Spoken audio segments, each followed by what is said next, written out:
किसानों के लिए वित्त मंत्री मेहरबान हो सकते हैं। बुआई की सीजन से पहले उनको 5 से लेकर के 10,000 रुपये जो है उनको दिए जा सकते हैं। उनको आसानी से किसी भी किसान परिवार को ये रकम जो है वो दी जाएगी।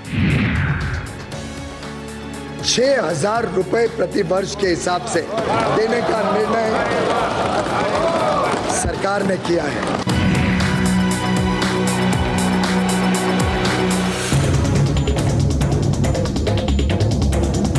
टैक्स ने तोड़ी सबकी कमर। सीएनबीसी आवास की मुहिम। वित्त मंत्री जी टैक्स घटाइए। रंग लाई सीएनबीसी आवास की मुहिम। वित्त मंत्री ने घटाया टैक्स।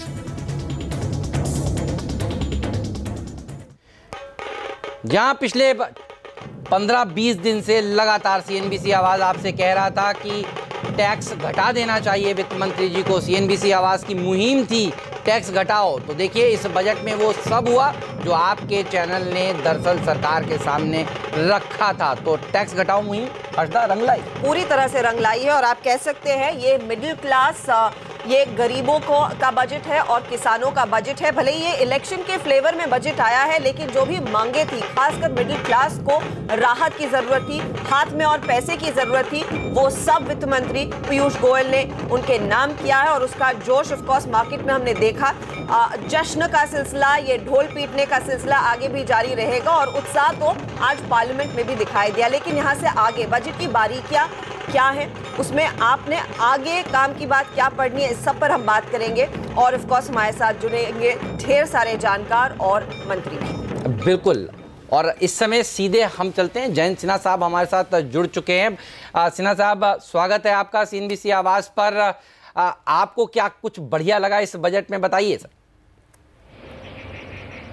ये बजट एक ऐतिहासिक बजट रहा है, एक क्रांतिकारी बजट रहा है। और जो हम लोगों ने हर वर्ग के लिए किया है इस बजट के द्वारा, इसमें मुझे लगता है चुनाव में भी बहुत ही अच्छे परिणाम आएंगे और 400 तो हम लोग पार कर ही लेंगे। क्योंकि आप देखिए कि हम लोगों ने किसानों को इस बजट में बहुत प्रोत्साहन दिया है और पूरी रूरल इकोनॉमी जो है, ग्रामीण अर्थव्यवस्था जो है, उसमें इसके द्वारा बहुत तेजी आएगी। साथ साथ जो मध्यम वर्ग के लोग हैं उन लोगों को जो राहत मिल गई है 5 लाख रुपए तक, और अगर आप एग्जेम्पशन और डिडक्शन वगैरह ले लें तो 5 लाख पार करके 6-7 लाख तक पहुंच जाता है। वहां भी हम लोगों ने कंजम्पशन के लिए बहुत बड़ा एक बूस्ट दिया है, एक प्रोत्साहन दिया है। और फिर जो श्रमिकों को, वर्कर्स को, जो हम लोगों ने पेंशन योजना के तहत उन लोगों को सहयोग दिया है, सोशल सिक्योरिटी के जो जाल है हम लोगों ने उन लोगों के लिए बनाया है, उससे भी मुझे लगता है कि अर्थव्यवस्था को बहुत गति मिलेगी, बहुत रफ्तार मिलेगा। तो ये कुल मिलाकर अगर आप बजट देखें, ये एक इंटरिम बजट था, लेकिन इस इंटरिम बजट में माननीय पीयूष गोयल जी, माननीय अरुण जेटली जी, माननीय प्रधानमंत्री जी ने कमाल करके दिखा दिया है। और इस बजट से मुझे लगता है कि देश भर में आज एक खुशी की लहर दौड़ गई है और सब इसका अभिनंदन कर रहे हैं। सब इसमें दो राय नहीं है कि कंजम्पशन इस बजट के बाद बूस्ट होगी, लेकिन देश ये भी देखना चाह रहा है कि क्या जॉब क्रिएशन इस बजट के बाद देखा जाएगा, क्या उसका भी भरोसा आप देंगे? बिल्कुल भरोसा देंगे, क्योंकि स्वाभाविक है जब कंजम्पशन बढ़ेगी और सेक्टर्स बढ़ेंगे। जैसे आपको मालूम है कि हाईवेज में किस गति से हाईवे कंस्ट्रक्शन चल रहा है, एविएशन में कितना ग्रोथ हो रहा है, ई कॉमर्स में कितना ग्रोथ हो रहा है, रिन्यूएबल्स में कितना ग्रोथ हो रहा है। हर सेक्टर में अगर आप देखें तो हर सेक्टर में बहुत जबरदस्त वृद्धि हो रही है और इस कारण रोजगार में भी वृद्धि हो रही है। आज के समय अगर आप कंस्ट्रक्शन की कोई कंपनी के पास जाएं, उन्हें पूछें कि आपको प्लम्बर्स, फिटर्स, इलेक्ट्रिशियंस, कारपेंटर्स आपको मिल रहे हैं कि नहीं मिल रहे हैं, वो बोलेंगे कि इन सब चीजों की किल्लत है, लोग मिल ही नहीं रहे हैं। आप नरेगा में जाके देखिए तो नरेगा का जो कोटा है, मैं हजारीबाग रामगढ़ की बात कर लूं अपने जिले की, वहां हम लोगों को कोटा भरने में मुश्किल हो रही है, क्योंकि रोजगार लोगों को और अच्छे अच्छे जगह मिल रहे हैं, इसलिए वो नरेगा का काम नहीं कर रहे हैं। तो इस प्रकार से अगर हम लोग देखें, और जो तनख्वाहें जो लोगों को मिल रही हैं, जो इंक्रीमेंट्स जो लोगों को मिल रहे हैं, जो हायरिंग हो रही है कैंपस पे, ये सब आंकड़े आपको बताते हैं कि रोजगार का जो सृजन है वो बड़ी अच्छी तरीके से चल रहा है। अच्छे अच्छे जॉब्स का इसके द्वारा सृजन हो रहा है और इस बजट के द्वारा और भी ये बूस्ट हो जाएगा और भी बेहतर होगा। ये मत भूलिए कि जब कंजम्पशन को हम प्रोत्साहन देते हैं तो चाहे वो गाड़ी हो, मोटरसाइकिल हो, स्कूटर हो, चाहे भारत सरकार का इस एनडीए की टेन्योर का, पहली टेन्योर का आखिरी बजट पेश हुआ। एक प्रकार से इंटरिम बजट होने के कारण बहुत सारी और चीजें जो हम कर सकते थे उसमें कर नहीं पाए, लेकिन मैं समझता हूं कि समुचित विकास देश के हर नागरिक तक पहुंचे, समाज के हर वर्ग को विकास से जोड़ना और लाभ पहुंचाना, इसका काम इस बजट ने देश भर में किया है और देश भर में उत्साह का वातावरण निर्मित किया है। माननीय प्रधानमंत्री जी का स्पष्ट सोच हम सबके समक्ष रही कि जो सबसे नीची पंक्ति पे खड़े हैं लोग, उनकी सबसे अधिक चिंता करेगी ये सरकार।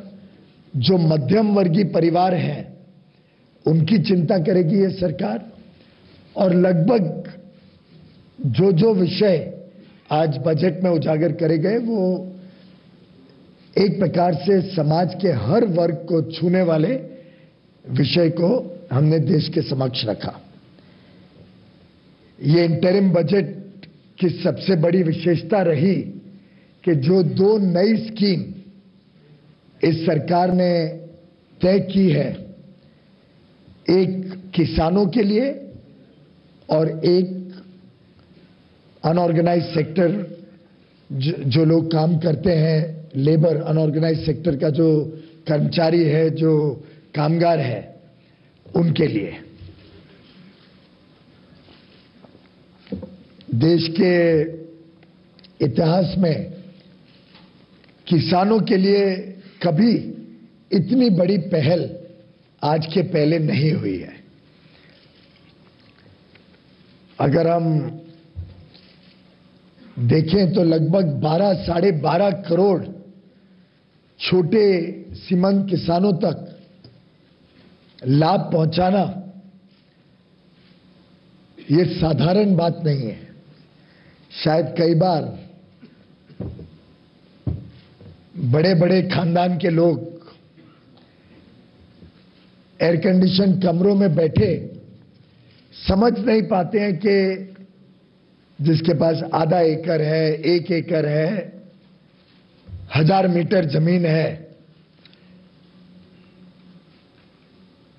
उनकी समस्याओं का पूरा आकलन एयर कंडीशन कमरों में बैठे हुए ध्यान नहीं आता है।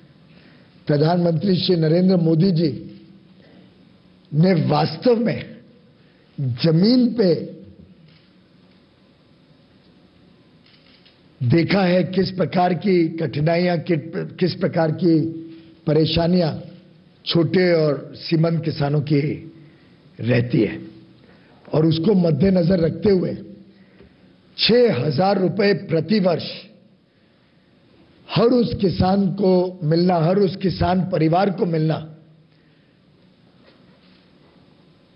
जिनकी लैंड होल्डिंग, जिनकी जमीन 2 हेक्टेयर से कम है। ये अपने आप में एक बहुत बड़ा ऐतिहासिक फैसला है।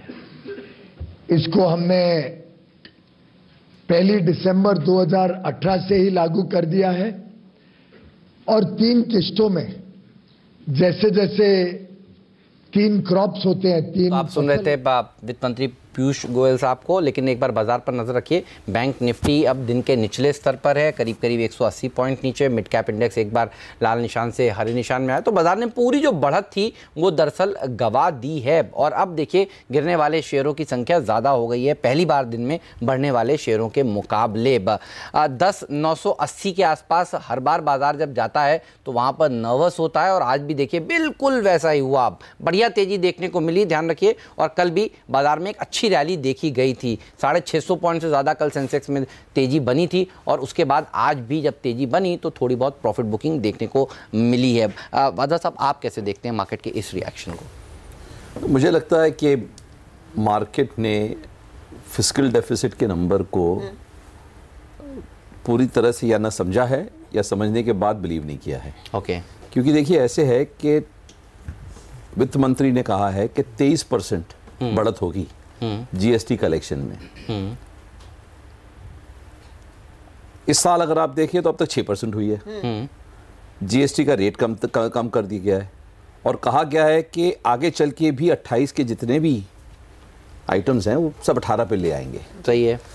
तो अगर जीएसटी का रेट कम हो रहा है तो उसे कलेक्शन कैसे बढ़ेगा? जब तक इस इशू पे पूरी क्लैरिटी नहीं आ जाती, फिस्कल डेफिसिट का जो नेक्स्ट ईयर का 3.4% का जो टारगेट है उनका, वो थोड़ा सस्पेक्ट हो जाता है। और मेरे हिसाब से जो मार्केट का रिएक्शन अब आप देख रहे हैं जी, लार्जली उसी के बेसिस पे है। क्योंकि देखिए रियल एस्टेट के लिए अच्छा है मार्केट, काफ़ी सारे चेंजेस किए हैं, कंज्यूमर्स के लिए अच्छा है, लोअर मिडिल क्लास के लिए अच्छा है, फार्मर के लिए अच्छा है। तो अगर मार्केट बढ़ के अगर नीचे आ रहा है तो उसकी एक ही रीज़न हो सकती है, एक ही कारण हो सकता है। आमदनी खर्चे की तो बहुत सारे गिना दिए, आमदनी कहाँ से होगी ये एक समस्या है, और इस आंकड़े पर बाजार को दरअसल विश्वास नहीं हो रहा है। बहुत बहुत शुक्रिया सर समय निकालने के लिए, इस चर्चा में आज शामिल होने के लिए। आदि गोदरेज साहब गोदरेज ग्रुप के मुखिया हमारे साथ अब जुड़ चुके हैं। सर आप के सेक्टर के लिए बहुत सारे तोहफे वित्त मंत्री जी ने दिए हैं, आप इस बजट को 10 में से कितने नंबर देते हैं और आपका पहला रिएक्शन क्या है इस बजट के बाद?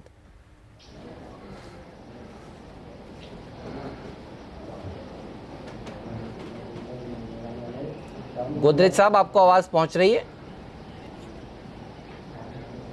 हेलो। हाँ गोदरेज साहब आपकी आवाज हमें आ रही है। कैसा रहा बजट था? यस सर, बिल्कुल आप ही से पूछ रहा हूँ। I am not clear, is he talking to me? Yes sir, I am talking to you of course. Numbers आप कितने देंगे वित्त मंत्री जी को? ओके, तो you are not saying that, you have not named me at all. या I named you sir. मैंने कहा गोदरेज ग्रुप के मुखिया आदि गोदरेज साहब हमारे साथ जुड़ चुके हैं। मेरे ख्याल में उस लिंक में कुछ दिक्कत आ रही है, लेकिन स्वागत है आपका सीएनबीसी आवाज पर। बताइए सर कैसा रहा बजट?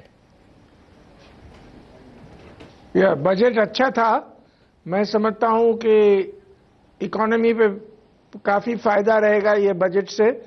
फार्मर्स के लिए काफ़ी किया गया है, किसान सम्मान निधि जो इंट्रोड्यूस किया गया है वो अच्छा रहेगा। एनिमल हस्बेंड्री के लिए जो अनाउंसमेंट्स किए हैं डेयरिंग के लिए और फिशरीज के लिए वो भी अच्छे रहेंगे। जो सबवेंशन अनाउंस किया है एमएसएमई लोन्स पे वो फायदामंद रहेगा।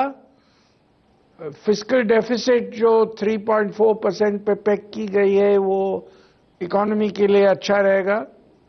और पर्सनल टैक्स में काफ़ी जो चेंजेस लाए गए हैं मिडिल क्लास के लिए उनसे भी काफ़ी फायदा रहेगा।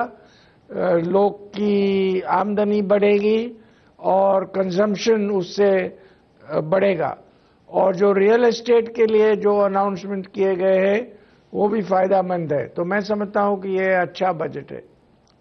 मिस्टर गोदरेज, अगर आपने 10 में से नंबर देने होंगे, कितने नंबर देंगे इस बजट को?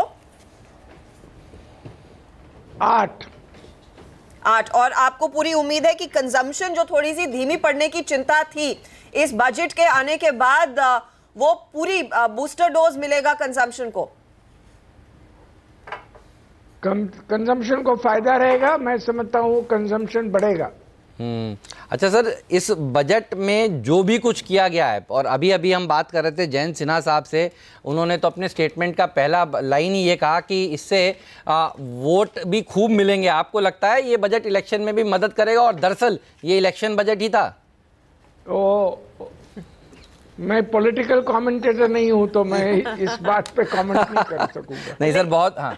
लेकिन एक बात है कि कंजम्पशन अगर बढ़ेगी तो उस पर लोगों के हाथ जितना फायदा आता है वो याद रखते हैं कि किसने उनको फायदा दिलाया। बहुत बहुत शुक्रिया गोदरेज साहब, हमेशा की तरह सीएनबीसी आवाज के लिए आज के अहम दिन समय निकालने के लिए। तो कंजम्पशन फ्यूल होगी और रियल एस्टेट दोनों ही एरियाज में देखिए गोदरेज ग्रुप काफी अग्रसर है और उनके हाथ फायदा लगता हुआ जरूर दिखाई देगा। 8 नंबर दे रहे हैं आदि गोदरेज इस बजट को। लेकिन इस समय मार्केट के ट्रेडर को क्या करना चाहिए उस पर आते हैं। हमारे साथ विनोद शर्मा है और साथ ही सचिदानंद उत्तेकर। विनोद जी, बजट देखा, काफी तालियां बजी और अब देखिए बैक टू स्क्वायर वन, हल्का हो रहा है इस समय जी। ट्रेड लेना है तो तेजी का लेंगे या फिर मुनाफा वसूली करेंगे? ट्रेडिंग के लिए उत्तेकर पे छोड़ता हूँ बात कि वो संभालेंगे। मैं फंडामेंटली इसके बाद आएंगे, पहले एक बार आइए। अच्छा बताइए आप इस समय क्या ट्रेड लेंगे? देखिए जिस तरीके से ये पर्टिकुलर ब्रेकआउट हुआ है 400 पॉइंट का जो दायरा था वो आई थिंक डिसाइसिवली अभी ब्रेक हुआ है। जिस रफ्तार से ये मूव आई आई थिंक यहाँ पर थोड़ा सा बायस पॉजिटिव ही रखना चाहिए जब तक 10,780 का एक अहम लेवल है जो इस पूरे रेंज का एक मिड पॉइंट है। तो आई थिंक जब तक वो पर्टिकुलर लेवल मेंटेन्ड है स्पॉट पे आई थिंक वहाँ पर लॉन्ग पोजीशन बनाने की चेष्टा करनी चाहिए। मुझे लग रहा है कि ये पर्टिकुलर रिलीफ जो है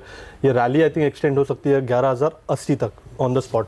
तो आई थिंक यहाँ पर लॉन्ग पोजीशन ही मेंटेन रखनी चाहिए। कोई पॉकेट्स है जहाँ पर शॉर्ट पोजीशन ले सकते हैं तो मार्केट काफी अच्छी तरह डिवाइडेड है तो लॉन्ग और शॉर्ट आई थिंक दोनों मौके मिल सके। फिलहाल इंडेक्स में निफ्टी में तेजी करनी चाहिए और निफ्टी बैंक में थोड़ा सा दबाव है। आई थिंक मैं थोड़ा सा वेट करूंगा। आईसीआईसीआई बैंक एंड एसबीआई दोनों थोड़े से गिव अप कर रहे हैं but on the contrary HDFC bank काफी अच्छी तरह होल्ड कर रहा है तो आई थिंक वहां पर थोड़ा सा डिवाइडेड है। बट जहां तक लॉन्ग लेने का सवाल आई थिंक निफ्टी पे काफी अच्छी अपॉर्चुनिटी है। ये डिक्लाइन अच्छी है यहाँ पर 10,780 के स्टॉप लॉस के साथ लॉन्ग बनाने चाहिए। ठीक बात है। दरअसल आपको मैं बैंक निफ्टी का अंदर का हिस्सा दिखाता हूँ, कॉन्ट्रीब्यूटर्स दिखाता हूँ। एक ही शेयर है जो आज परेशानी का सबब बना हुआ है वो है आईसीआईसीआई बैंक। अगर आप इसे निकाल दें तो आप देखेंगे दरअसल बाजार ऊपर है, दिक्कत की बात नहीं है। देखिए 152 अंक नीचे खींच रहा है बैंक निफ्टी को आईसीआईसीआई बैंक का और करीब करीब इतना ही बैंक निफ्टी नीचे है। तो परेशानी की बात पूरा बाजार नहीं है, परेशानी की बात आईसीआईसीआई बैंक है, अलग अलग वजहों से, अलग अलग खबरों से। और इसके लिए कल से हर्षदा जो खबरें आ रही हैं कि विदेश में क्लास एक्शन सूट फाइल हो सकता है, देखिए वो ये दिक्कत का सबब बना हुआ है। तो ये नहीं सोचना चाहिए कि बाजार नीचे है तो बजट दरअसल खराब है। अगर आप सोचें हर्षदा तो 665 पॉइंट की तेजी कल सेंसेक्स में देखने को मिली थी। उसके बाद अगर आज की इस वक्त के करेक्शन के बाद की भी 125 पॉइंट की तेजी जोड़ लें तो 800 पॉइंट की तेजी है दरअसल 2 दिनों में। तो घबराइए मत, चिंता मत करिए। बाजार के नीचे आने का मतलब ये नहीं है कि बजट दरअसल खराब है। डाउ फ्यूचर्स ऊपर है, हफ्ते का आखिरी कारोबारी दिन है, लोग प्रॉफिट बुक करेंगे। सुबह हमने आपको बताया था कि खरीद लीजिए हीरो मोटोकॉर्प का स्टॉक। एक बार देखिए क्या कहा था और आपने तो खूब पैसा बनाया ही होगा। और अभी भी हम आपको इस तरह के बेहतरीन आइडियाज देने वाले हैं अगले आधे पौने 1 घंटे में। तो पहले सुनिए क्या कहा था आज सुबह सुबह। अगर आपको बजट प्ले करना है तो कौन से शेयर से प्ले करना है, सुनिए। हीरो मोटोकॉर्प का स्टॉक ऑफ द डे हो सकता है जिस हिसाब से ये खुला और पहले गिर चुका है। क्या इसमें रिकवरी के लिए प्ले करना चाहिए पालिया साहब? 2660 का स्टॉप लॉस रख के बाय करना चाहिए और ये स्टॉक मुझे लगता है 2720 2750 तक मूव एक्सटेंड कर सकता है। ये आपको आज पैसा बनाकर देने वाला है। 2750 तो सबसे पहले तो मोहर लगा लेते हैं, लेकिन मोहर लगाने का मतलब ये नहीं कि आप प्रॉफिट बुक कर लें। मोहर लगाने का मतलब ये है कि आप स्टॉप लॉस को धीरे धीरे ऊपर के लिए ट्रेल करें, क्योंकि ये वो स्टॉक है जो रूरल सेक्टर को सीधे केटर करता है। क्या खरीदेंगे सर फिर इस इवेंट से पहले? तो जैसे आई थिंक आप कुछ देर पहले बोल रहे थे, जो रूरल सेक्टर प्लेज हैं, auto related rural sector plays हैं, उनको फायदा रहेगा। ऑलरेडी आप उन स्टॉक्स में तेजी देख रहे हो।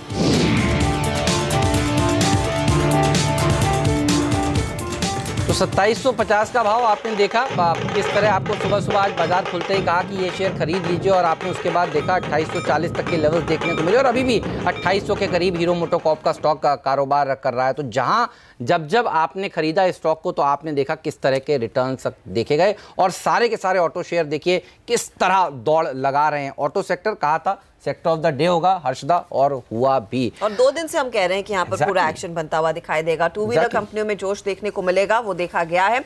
और जैसे हम पहले भी कह रहे थे कि इस समय बाजार ऊपरी लेवल से थोड़ा हल्का हुआ है तो आपको मौका मिल रहा है पोजीशन लेने का। विनोद जी बताइए। जी खुश हैं? जी बिल्कुल खुश हैं। अब आपका आंसर करता हूं कि निफ्टी का 10,780 का स्टॉप लॉस रख के आप उसके अंदर कॉल ले सकते हैं। ओके, मैं खुद ट्रेड नहीं करता हूं तो मेरे को और डिस्क्लोजर देने की जरूरत नहीं है। अब भाई रह गई बात ये बजट आपने पूछा था क्या ये इलेक्शन बजट है। If it quacks like a duck and walks like a duck it has to be a duck. ये इलेक्शन का ही बजट है। तो एक मिडिल क्लास आदमी जो अपने आप को महसूस कर रहा था कि उसको छोड़ दिया गया है, भुला दिया गया है, जो मोदी जी को लेके आया उसको एड्रेस किया गया, भरपूर तरीके से एड्रेस किया गया है। रिटायर्ड आदमी जिसके पेंशन और वो गृहिणी जिसका बैंक में डिपॉजिट है जो टैक्स कट के आता है, 10,000 का 40,000 होना बड़ी अच्छी बात है।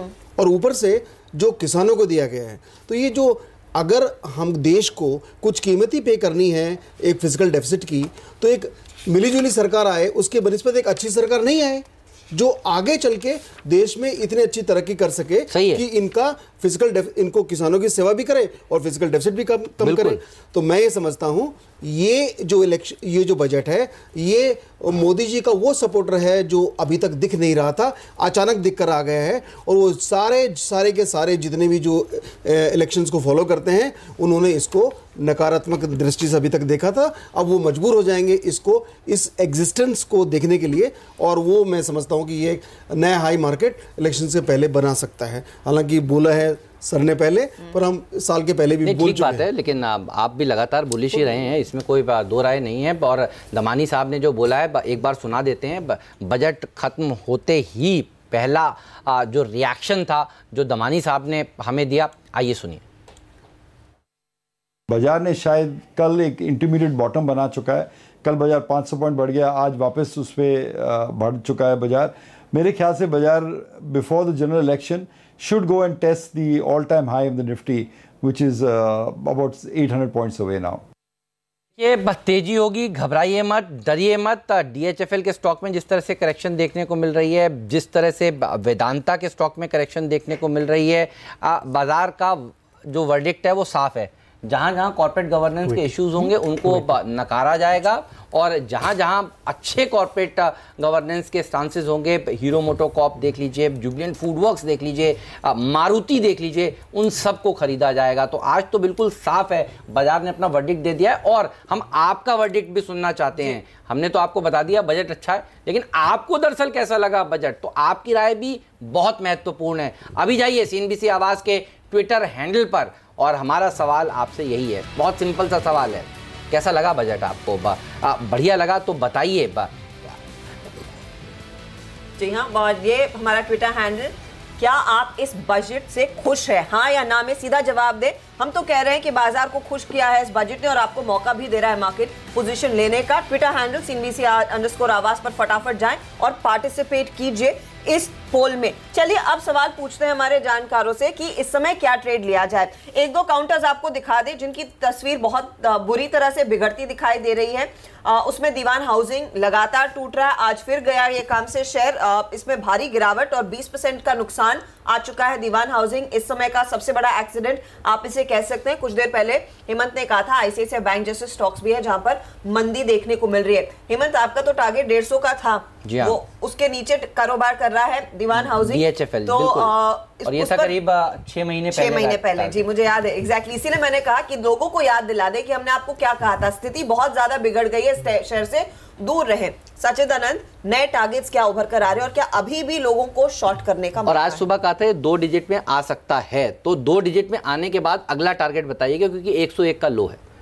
देखिए, जिस तरीके से इसने 185 का लेवल ब्रेक किया था और वहाँ पर एक इनवर्स पेनेंट फॉर्मेशन एक्टिवेट हुआ था, रफ्तार इसकी जिस तरीके से चल रही है, आई थिंक 51 तक के लेवल्स आ सकते हैं जो इमीडिएट टारगेट है मेरा। तो आई थिंक यहाँ पर डेफिनेटली किसी के पास अगर डिलीवरी भी पड़ी है, होप पे बाइंग कर रहे हैं, तो आई थिंक उनको एग्जिट करना चाहिए। ये स्ट्रैटेजी एकदम गलत है और नीचे के लेवल्स काफ़ी जल्दी इस पर्टिकुलर स्टॉक में आ सकते हैं, तो डेफिनेटली इस स्टॉक को अवॉइड करना चाहिए। शॉर्टिंग के पर्सपेक्टिव से स्टॉप लॉस थोड़ा लंबा होगा, बट आई थिंक जिस तरीके से 105 के लेवल्स के आसपास थोड़ा सा ऑस्किलेट कर रहा है, अगर थोड़ा सा बाउंस बैक मिल जाता है तो आई थिंक 128 का मैं स्टॉप लॉस वहाँ पर रिकमेंड करूंगा, थोड़ा सा दूर है, बट ओवरऑल डिक्लाइन 55-51 के जोन तक जा सकती है, यानी कि यहाँ से भी आधा हो जाएगा, आधा हो जाएगा दीवान हाउसिंग। और कल शाम को हेमंत, मैंने यही ट्वीट किया था कि देखिए FII के आंकड़े बहुत अच्छे दिखाई दे रहे हैं, कल के बजट के लिए तैयार रहिएगा। लोगों ने धनाधन ट्वीट किए कि हम दीवान हाउसिंग के निवेशक हैं, हमारी नींद, रात की नींदें ही उड़ी हुई हैं, तो उन सब के लिए अभी भी मौका है, एग्जिट कर लीजिए, स्टॉक से बने रहने का कोई फायदा नहीं। रुपए ने मूड बिगाड़ा है हेमंत, क्योंकि इस समय ये लोस पर आता हुआ 7132 तक के लेवल्स देखने को मिले हैं। ये एक और वो शायद चाबी है जो बाजार के मूड को थोड़ा सा फीका कर रही है, खराब नहीं करी, फीका जरूर कर रही है। बिल्कुल, तो सबको समझ में आ रहा है कि सबको तोहफा देंगे तो फिर बोरोइंग प्रोग्राम शायद बड़ा हो सकता है फिस्कल डेफिसिट के आंकड़े पर, जैसा कि अभी कुछ देर पहले हमारे एक्सपर्ट कह रहे थे कि उनको इतना भरोसा नहीं हो पा रहा है, तो उसी का असर बॉन्ड मार्केट में देखने को मिल रहा है। और रुपया इस समय दिन के निचले स्तर पर 38 पैसे की कमजोरी यहाँ पर देखी जा रही है। करेंसी के एक विशेषज्ञ को जरूर जोड़ेंगे और हम आपको बताएंगे कि दरअसल वहां पर ट्रेडिंग किस तरह से इस समय हो रही है। लेकिन डेज लो पर रुपया, और इसी के चलते आप देखिए बैंक निफ्टी और कमजोर होता हुआ। रुपए की कमजोरी दरअसल चिंता पैदा कर रही है, बैंक निफ्टी इसीलिए गिरा है। आप कैसे देख रहे हैं रुपए की कमजोरी को और बैंक निफ्टी की गिरावट को इस समय? रुपए की कमजोरी मेरे ख्याल से क्षणिक है। एक जब ये मार्केट एडजस्ट कर लेगा उसके बाद में मेरे ख्याल से वापस स्ट्रेंथ आने लगेगी। और दो बातें हैं कि एक तो लोग ये समझ रहे हैं कि क्रूड हमको तंग करने लगेगा, तो क्रूड तंग नहीं करेगा मई के बाद भी, बिकॉज क्योंकि वेनेजुला का जो सिचुएशन है, सैंक्शन अमेरिका ने लगाए हैं तो अमेरिका की जिम्मेवारी है। अब वो अकेले सऊदी अरब को नहीं कह सकता कि भाव नीचे लेके आओ, तो वो इनको सब आगे फर्दर ट्रीट करने देगा, तो वो चिंता नहीं रहेगी हमारे लिए। तो मेरे ख्याल से ये एक माहौल होगा कि यहाँ से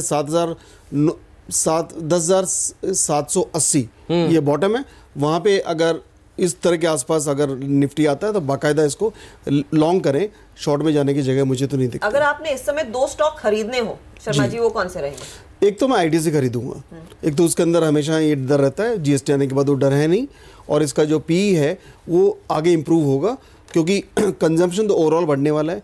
कोई आदमी जो सिगरेट नहीं पीता हो क्योंकि उसकी टैक्स नहीं बच रहा तो सिगरेट पीने लगेगा नहीं, लेकिन इसकी बाकी जो चीज़ें हैं वो तो हैं, आपके बिस्किट्स हैं, या बहुत बड़ा प्लेयर है।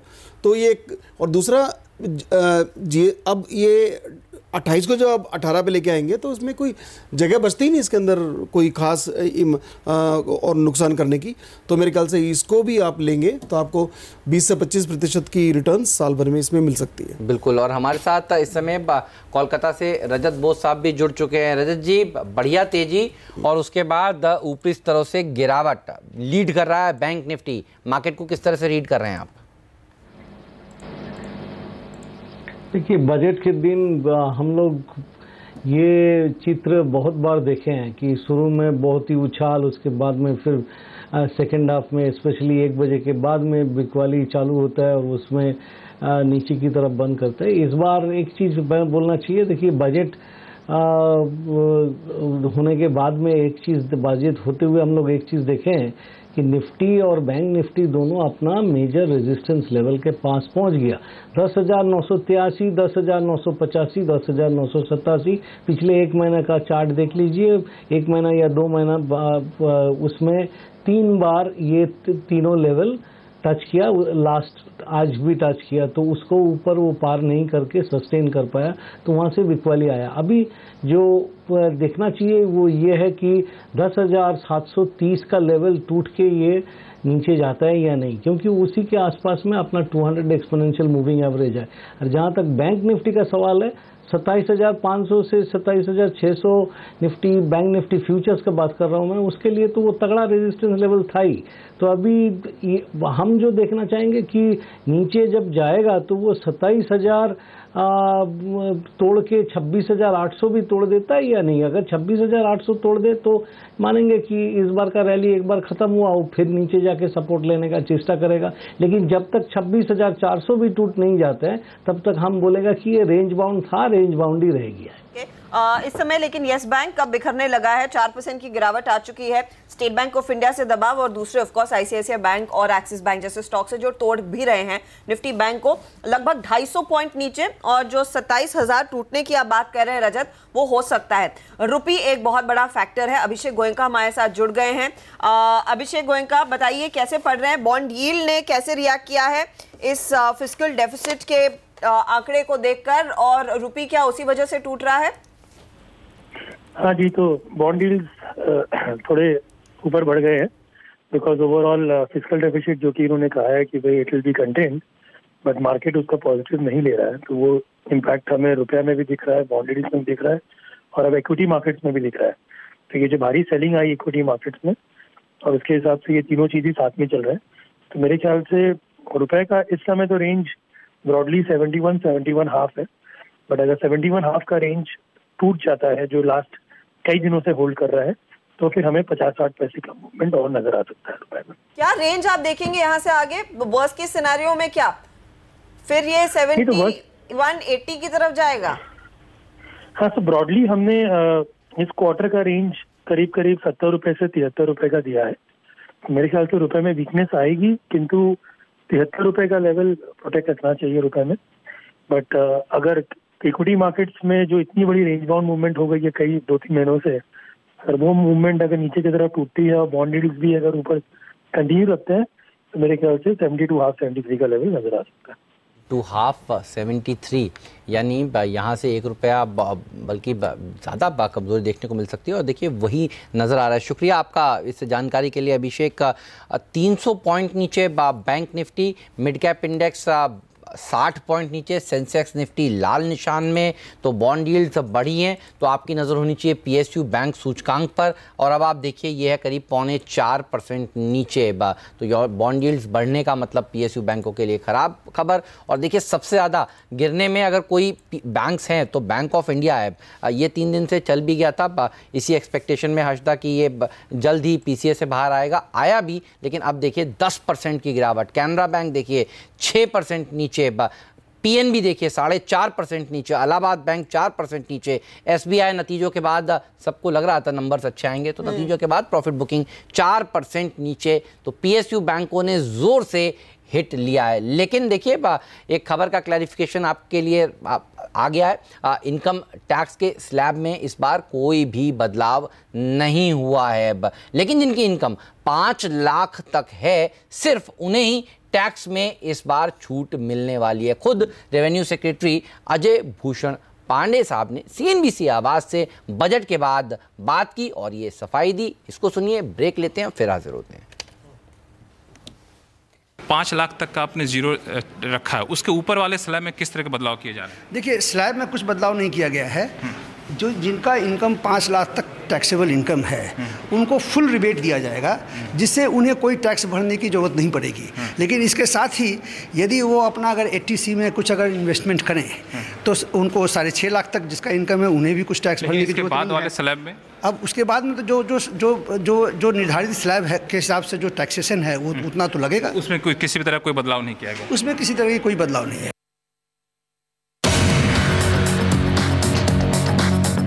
इस बार किसानों के लिए वित्त मंत्री मेहरबान हो सकते हैं। बुआई की सीजन से पहले उनको 5 से लेकर के 10,000 रुपये जो है उनको दिए जा सकते हैं। उनको आसानी से किसी भी किसान परिवार को ये रकम जो है वो दी जाएगी।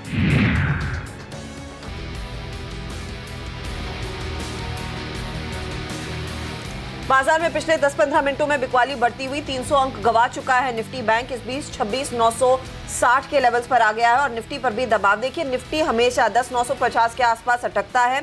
आज वहीं से घूमा है बाजार और इस समय 6 पॉइंट नीचे, लेकिन बैंक और एनबीएफसी यहीं पर सबसे ज्यादा धुलाई चल रही है। यस बैंक का हमने जिक्र किया था, वो बुरी तरह से बिखर रहा है। दीवान हाउसिंग की पिटाई हुई और अब ईडलवाइस का स्टॉक आपकी स्क्रीन पर लेकर आते हैं। इस घंटे में 6% गवा दिए हैं ईडलवाइस के शेयर ने भी।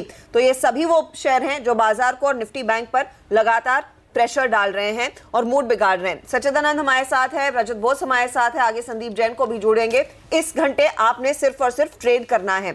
सच्चिदानंद बताइए, ईडलवाइस और येस बैंक बिखरे हैं, अभी और शॉर्ट करें? देखिए, येस बैंक में एक शॉर्टिंग अपॉर्चुनिटी थोड़ी सी लेट हो गई है, but I think max financials जब पे मेरी नज़र है, इनफैक्ट एनबीएफसीज में ये काफ़ी वीक हो रहा है। जिस तरीके से 395 का एक लेवल उसने अहम तोड़ दिया और जिस तरीके से अभी पोजीशन जहाँ पर बन रही है, एक पेनेंट ब्रेकडाउन ही है और जिसका टारगेट आई थिंक अराउंड 365 362 तक का आ रहा है। तो यहाँ पर फ्रेश शॉर्ट पोजीशन बनानी चाहिए। 388 के आसपास फ्यूचर्स ट्रेड करा है, 400 का मैं स्टॉप लॉस दूंगा एंड ये थोड़ा सा एक हफ्ते भर का व्यू होगा।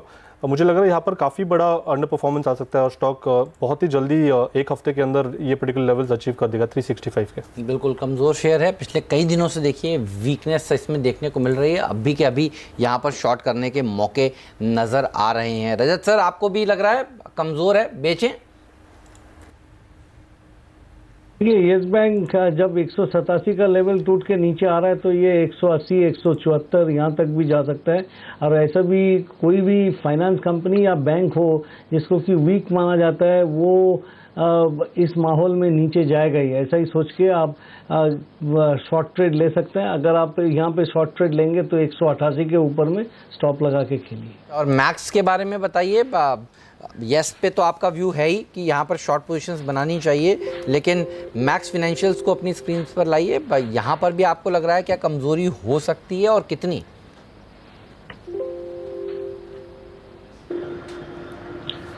देखिए, जहाँ तक मैक्स का सवाल है, मैं ये कहना चाहूँगा कि एक बार ये जो करंट लेवल है इसमें भी आप जबकि इंट्राडे में भी ट्रेंडिंग डाउन है, तो 390 के ऊपर में स्टॉप लगा के 382, 379 ये दोनों टारगेट मान के अभी भी बेचा जा सकता है। ये नीचे जाएगा ऐसा ही लग रहा है, क्योंकि this is actually a trending down counter और इसका जो पैटर्न है वो देख के लग रहा है कि हर लेवल पे delivery based buying, delivery based selling भी हो रहा है। सही कह रहे हैं। और ये शेयर में मुझे आश्चर्य नहीं होगा अगर बड़ी गिरावट दरअसल देखने को मिले। ये बस गिरावट की शुरुआत है। अब यहाँ से क्या इसका भी हाल दीवान हाउसिंग की तरह होगा, उसके पूरे चांसेस दिखाई देने लगे हैं, क्योंकि मूड पूरी तरह से बिगड़ा है, बदल गया है एनबीएफसीज में। लेकिन कंजम्पशन की थीम आज देखिए पूरी एक्टिव है। मोदी सरकार ने कंजम्पशन स्टोरी को पूरा बूस्टर डोज दिया है आज के बजट में। संदीप जैन हमारे साथ है। संदीप, एनबीएफसीज पिट रहे हैं, बैंकों में कुछ मुनाफा वसूली आ रही है, वो एक तरफ रखते हैं, लेकिन तेजी कहाँ करें? कंजम्पशन थीम में देखिए एवेन्यू सुपरमार्ट चला, जुबिलेंट फूड में तेजी आई, और आपके फेवरेट टू व्हीलर्स में हीरो हो, टीवीएस हो, बजाज हो, इन सब में खरीदारी आना शुरू हो गई है। आप क्या खरीद रहे हैं इस समय? नहीं, बिल्कुल देखिए, कंजम्पशन थीम के लिए तो ये बजट बेहतरीन बजट है। इनफैक्ट मैं तो कहूंगा कि एकदम बून है इनफैक्ट। और कहीं ना कहीं देखिए इंडिया की इकोनॉमी कंजम्पशन पे चलती है। जब इतनी बड़ी पॉपुलेशन है तो अगर उसका कोई फायदा हो तो कंजम्पशन सेक्टर को मिलेगा। और जो भले ही ठीक है 5 लाख की जो एक क्लैरिटी आई है कि टैक्स स्लैब नहीं बढ़ा है, वो टैक्स रिबेट बढ़ा है, बट फिर भी 6.5 लाख तक अगर कोई 80C का बेनिफिट लेता है तो 0 टैक्स है, तो ये अपने आप में बहुत बड़ी उपलब्धि है। मैं तो कहूंगा कि ठीक है, it was a politically correct way of presenting it, जिसपे बहुत तालियां बजी। और इनफैक्ट मैं तो कहूंगा कि हमारे ऑफिस में भी बहुत तालियां बजी थी, वेरी फ्रैंकली, एंड एक अजीब अच्छा एक माहौल बना था। अरे so I think it's a big thumbs up yet. Sir, हमारे यहाँ तो तालियां भी बजी, सीटियां भी बजी, काश हम आपको दिखा सकते। नहीं, ग्रेट, इनफैक्ट ऐसा ही था। और मैं कहूंगा कि ये बहुत बड़ा स्टेप है। इनफैक्ट ये देखिए पीयूष जी ने एक जबरदस्त एक मतलब हिस्ट्री बनाई है। मैं तो यही कहूंगा, ठीक है पहले भी हुआ है कई चीजें, but it was a great initiative and I think उसकी वजह से मार्केट बहुत अच्छा भी चला था। फिर वापस से करेक्शन आया, फाइनल पॉइंट्स और भी आएंगे। हो सकता है कि परसों मंडे को वापस से तेज खुले, बट आई फील कि मार्केट्स में तेजी ही रहनी चाहिए। हमने पुट बिकवाई है, जो हर्षिता जी ने कहा कि आपने क्या करवाया, हमने तो 10,500 की पुट, 10,600 की पुट, जहां प्रीमियम भी अच्छा था और वहां पे अब अच्छा खासा गिर रहा है, तो मुझे लगता है कि वो ध्यान देना चाहिए। बाकी रियल एस्टेट हीरो मोटोकॉर्प मेरे हिसाब से अच्छा करेक्ट किया हुआ स्टॉक है, वहां पे ध्यान देना चाहिए। और डिस्क्रिशनरी कंजम्पशन में हमने टीटी के प्रेस्टीज पे ध्यान दिया है। मुझे मारुति बहुत अच्छा लगता है, करेक्शन होने के बाद एक अच्छा खासा 6500 बार ये कह रहा है कि एक स्ट्रॉन्ग सपोर्ट है, वहां से देखिए अच्छा खासा वापस से बाउंस किया है। सो आई थिंक 2 व्हीलर्स, 4 व्हीलर्स, फिर ऑटो इंसुलरीज जो दबे हुए थे उन पे ध्यान दें। बाकी डिस्क्रिशनरी आपने जो इम्पोर्टेंट बात करी 2 व्हीलर्स, 4 व्हीलर्स, उसके बाद आपने बोला ऑटो एंसिलरी। और आज सुबह हमने हीरो मोटोकॉर्प की बात करी थी, 9:15 पर कहा था ये शेयर खरीद लीजिए, पैसा आपको खूब बनाकर देने वाला है। आज भी देखिए टॉप 3 एफएनओ गेनर्स में ये शामिल है। अगर 1 या 2 ऑटो एंसिलरी स्टॉक्स खरीदने हो अब से लेकर सोमवार तक के लिए, छोटा ही नज़रिया अगर रखा जाए, तो ये बताइए आप कौन से स्टॉक्स को चुनेंगे? क्यों? क्योंकि लॉजिकली तो यही बात समझ में आएगी कि सोमवार और अगले हफ्ते ऑटो एंसिलरी स्टॉक्स में जोरदार तेजी देखने को मिलेगी। मेरी नज़र भी इसके ऊपर थी, क्योंकि आपने बात छेड़ी है, तो बताइए 2 ऑटो एंसिलरी स्टॉक्स जो आपको बढ़िया लगते हैं, इस भाव पर आप खरीदना चाहेंगे? बिल्कुल, देखिए बहुत बड़ा करेक्शन आ चुका है। इनफैक्ट ऑटो एंसिलरी स्टॉक्स मैंने अगर पिछले इलेक्शन के पहले 2013-14 में बहुत रेकमेंड किए थे और बहुत मल्टीबैगर रिटर्न्स दी, मगर अब जो हालत हुई है पिछले 3-4 महीनों में सबसे बड़ा अफेक्टेड सेक्टर ही यही रहा है और इनफैक्ट फ्लॉप हुई है सारी आइडियाज में, तो यही एडमिट करूंगा। बट फिर भी मैं यही कहूंगा कि अभी भी मुंजाल ऑटो, मुझे लगता है कि देखिए हीरो मोटोकॉर्प अगर अच्छा परफॉर्म करेगा तो सर्टेनली मुंजाल ऑटो करेगा, वहां पे ध्यान देना चाहिए। जमुना ऑटो अच्छा खासा करेक्ट कर चुका, तो जमुना ऑटो पे ध्यान दे। फिर मुझे ऐसा लगता है ऑटोमोटिव एक्सेल्स है, वहां पे भी करेक्शन आया हुआ है, उस पर ध्यान दे। बहुत सारी आइडियाज है इस पर्टिकुलर सेक्टर में। इवन भारत फोर्ज भी मैं कहूंगा कि अच्छा खासा करेक्ट कर चुका है। हो सकता है कि ठीक है यूएस से रिलेटेड भी है ये स्टॉक, वहां के क्लास ए ट्रक्स का जो चलते रहता है, बट फिर भी ये सारे करेक्शन के बाद अच्छे लगते हैं मुझे स्टॉक। ऑटो की और बढ़िया तेजी के बाद मुंजाल ऑटो वैसे भी सबके नज़र में रहने ही वाला है, तो मुंजाल ऑटो लाते हैं आपके सामने। और देखिए मुंजाल ऑटो, जमुना ऑटो को हटाकर मुंजाल ऑटो लाते हैं। मुंजाल ऑटो में क्या अगर अभी खरीदते हैं तो बाज़ार के बंद होने तक कितनी तेज़ी देखने को मिल सकती है? लगता है सर्किट लग जाएगा इस स्टॉक में? दम है कंपनी बहुत अच्छी है, देखिए पेरेंटेज की कोई दिक्कत की बात नहीं है, हीरो ग्रुप के ये कंपनी है और मुंजाल ग्रुप की कंपनी है, ज़्यादातर आय इसकी हीरो होंडा से आती है। अभी खरीदेंगे तो क्या लगता है आपको 20% तक का तेजी बन सकती है? और ओवरऑल चार्ट्स कैसे लगते हैं, बाउंस में कितना ऊपर जा सकता है, ये बताइए। देखिए मुझे लग रहा है कि ये जो सपोर्ट उसने बनाया है वो काफ़ी स्ट्रांग है। इनफैक्ट 52 के आसपास एक बेस बन चुका है स्टॉक में, और जिस तरीके से यहाँ पर मोमेंटम बन रहा है, आई थिंक 62 का एक इमीडिएट लेवल होगा जो देखना चाहिए। बट ओवरऑल स्ट्रक्चर की बात करें तो आई थिंक इस पूरे रेंज का जो अपर बाउंड है वो कहीं जाके 64-65 के आसपास है। तो आई थिंक यहाँ पर लॉन्ग डेफिनेटली थोड़े से ऐड करने चाहिए। 52 का मैं स्टॉप लॉस रेकमेंड करूंगा on a closing basis, and 62 के आसपास एक बार अगर आप ट्रेडर हो तो रिव्यू कीजिए, नहीं तो 64-65 तक की जगह इसमें है। ओके, तो ये फिलहाल मुंजाल ऑटो, और ढेर सारे ऐसे आइडियाज आपके लिए लेकर आएंगे, लेकिन हाँ, और पूरी तैयारी तो इसने पहले ही कर ली है बजट के बाद। हेमंत देखिए अच्छी तेजी इसने पकड़ी है। डॉक्टर रेड्डीज दिग्गज कंपनी जिसके नतीजे आ गए और यहाँ पर प्रदर्शन बढ़िया रहा है। हमारी अनुमान था कि 353 करोड़ का मुनाफा आएगा, ये आया 485 करोड़ पर, रेवेन्यू 3850 करोड़ पर, रिबिटा परफॉर्मेंस भी हमारी उम्मीद से बेहतर। मार्जिन का आंकड़ा आता हुआ करीब 22% के ऊपर ये मार्जिन कंपनी ने पोस्ट की है। ग्लोबल जेनरिक बिजनेस में करीब 4% तक की तेजी देखने को मिली है। वो स्टॉक भी इस समय चल पड़ा है, करीब 2-2.25% का उछाल इसने अपने नाम कर लिया है। इसकी चार्ट्स आप देखिए। रजत, आपसे बात करेंगे इस पे, लेकिन फिलहाल बजट पे जो बड़े बड़े विशेषज्ञ और दिग्गज कॉर्पोरेट वर्ल्ड के हमारे साथ जुड़ रहे हैं, उसी सिलसिले में अब डॉक्टर पवन गोयनका को भी जोड़ लेते हैं M&M की ओर से। डॉक्टर गोयनका, ये किसानों का बजट है और इससे क्या आपको उम्मीद है कि आपकी कंपनी, आपकी इंडस्ट्री को भी थोड़ा सा बूस्ट मिलेगा? क्योंकि आंकड़े को देखकर पहले उत्साह था, लेकिन ब्रेकडाउन अगर देखें, हर साल 6,000 रुपए मिलेंगे उस गरीब तबके के किसान को। ये क्या काफी है एग्री सेक्टर के लिए? देखिए, ये जो 6,000 रुपए दिए जा रहे हैं, ये स्मॉल एंड मार्जिनल फार्मर्स को दिए जा रहे हैं। उन फार्मर्स के लिए जिनकी इनकम करीब 60-70 हज़ार रुपये साल की होती है, तो उनके लिए 6,000 रुपये काफ़ी मायने रखता है और इससे काफ़ी फ़र्क पड़ेगा उनकी overall income and therefore livelihood में। जहाँ तक ट्रैक्टर का सवाल है, ये जो फार्मर्स हैं जिनको 6,000 रुपये दिए जा रहे हैं, ये फार्मर्स हमारे ट्रैक्टर कस्टमर्स नहीं होते हैं, क्योंकि इनकी फार्म बहुत छोटी हैं और इतने छोटे फार्म में ट्रैक्टर्स यूज नहीं होते हैं। लेकिन इससे जो एग्रीकल्चर सेंटिमेंट इम्प्रूव होगा, जो फार्म सेंटिमेंट बढ़ेगा, उसका इफेक्ट, रब ऑफ इफेक्ट जरूर आता है, क्योंकि सेंटिमेंट पे काफ़ी कुछ सेल्स होती है। It is not just a rational decision. तो इससे मेरी उम्मीद है कि जो एग्रीकल्चर इक्विपमेंट है, नॉट जस्ट ट्रैक्टर बट बाकी सारे जो इम्प्लीमेंट्स यूज होते हैं, उनकी बिक्री पे पॉजिटिव इफेक्ट जरूर आएगा। अच्छा सर, आपने पूरा बजट सुना, आप 10 में से कितने नंबर देना चाहते हैं और सबसे बढ़िया बात आपको इस बजट की क्या लगी? देखिए, मैं नंबर, मेरे से कई बार पूछा गया है सुबह से, लेकिन मैं नंबर नहीं दे रहा हूँ। इसका कारण क्या है सर? जहाँ तक सबसे अच्छी बात की सवाल है, जो सबसे अच्छी बात बजट में जो मुझे लगी वो ये कि एक तरह से इन्होंने प्री इलेक्शन बजट होते हुए भी, एक पॉपुलिज्म होते हुए भी, जो कि निसंदेह सबको पता था कि होगा, ये बजट ओवरबोर्ड नहीं गया। ये बजट काफी प्रैग्मेटिक रहा है। इन्होंने फिस्कल रिस्पॉन्सिबिलिटी अच्छी रखी है और जो भी आउटले दिए गए हैं उससे हमारा फिस्कल डेफिसिट ज्यादा नहीं बढ़ रहा है।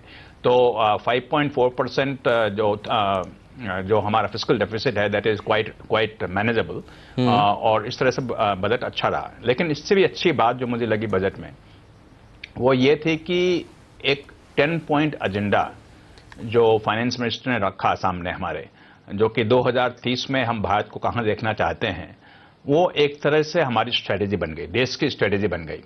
और सरकार कोई भी हो, मुझे लगता है कि कोई भी सरकार आए, वो इस एजेंडा से अलग नहीं हो सकती है। उन्हें देखना होगा कि हम किस तरह से अपने देश को उसमें आगे ले जाएं, और अगर वह सब हुआ जो उन्होंने आज कहा, तो एक भारत दूसरा देश होगा, एकदम अलग देश होगा। और इस बात की मुझे बड़ी खुशी है कि गवर्नमेंट एक लॉन्ग टर्म, अपने 5 साल के या 1 साल के 3 महीने की बात नहीं सोच रही है, बल्कि 10 साल की बात सोच रही हैं, और हम किस तरह से देश को आगे ले जाएं। तो ये बात बहुत जरूरी है, बहुत अच्छी बात लगी मुझे।